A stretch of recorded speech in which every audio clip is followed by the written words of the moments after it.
નમસ્કાર, હું છું પ્રિયા અને તમે જોઈ રહ્યા છો જનતા કી જાણકારી ન્યૂઝ। નજર કરીએ આજના સમાચાર ઉપર। દિયોદર ગુરુ પૂર્ણિમાના દિવસે બાણ માતાજીના મંદિર ખાતે હજારોની સંખ્યામાં ભક્તો દર્શનાર્થ ઉમટી પડ્યા। મંદિર ટ્રસ્ટ દ્વારા ભક્તો માટે ચા, પાણી, ભોજન, પ્રસાદની વ્યવસ્થા કરાઈ। આજે ગુરુ પૂર્ણિમાના દિવસની ધામધૂમપૂર્વક ઉજવણી કરવામાં આવી રહી છે, જેમાં દિયોદર ખાતે આવેલ 500 વર્ષ જૂના બાણેશ્વરી માતાજીના મંદિર ખાતે હજારોની સંખ્યામાં દૂર દૂરથી ભક્તો દર્શન માટે ઉમટી પડ્યા હતા। જેમાં દર્શનાર્થ આવતા શ્રદ્ધાળુઓ માટે મંદિર ટ્રસ્ટ દ્વારા ચા, પાણી, ભોજન, પ્રસાદની વ્યવસ્થા કરાઈ હતી, જેમાં અંદાજિત 10,000થી વધુ ભક્તોએ દર્શનનો લાભ લીધો હતો। દિયોદર ખાતે બિરાજમાન બાણેશ્વરી માતાજીના મંદિર ખાતે ગુરુ પૂર્ણિમાના દિવસની ધામધૂમપૂર્વક ઉજવણી કરાઈ હતી।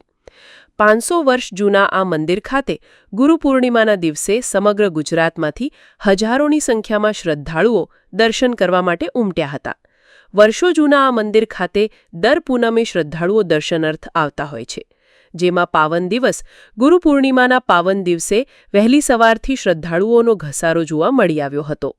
અમદાવાદ, સુરત, રાજકોટ, મહેસાણા, કચ્છ, ભુજ અને રાજસ્થાનમાંથી મોટી સંખ્યામાં શ્રદ્ધાળુઓ દર્શનાર્થ આવ્યા હતા, જેમાં બાણેશ્વરી મંદિર ટ્રસ્ટ દ્વારા દર્શનાર્થ આવતા શ્રદ્ધાળુઓ માટે ચા, પાણી, ભોજન, પ્રસાદની વ્યવસ્થા કરવામાં આવી હતી।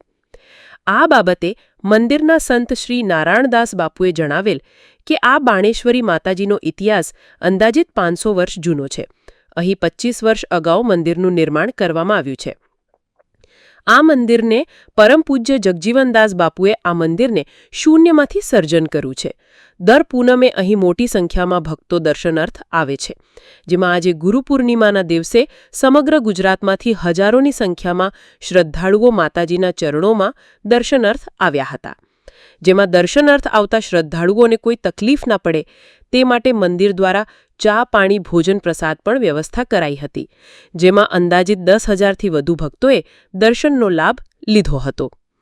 અહેવાલ રિપોર્ટ ભરત ઠક્કર, ડીસા, બનાસકાંઠા।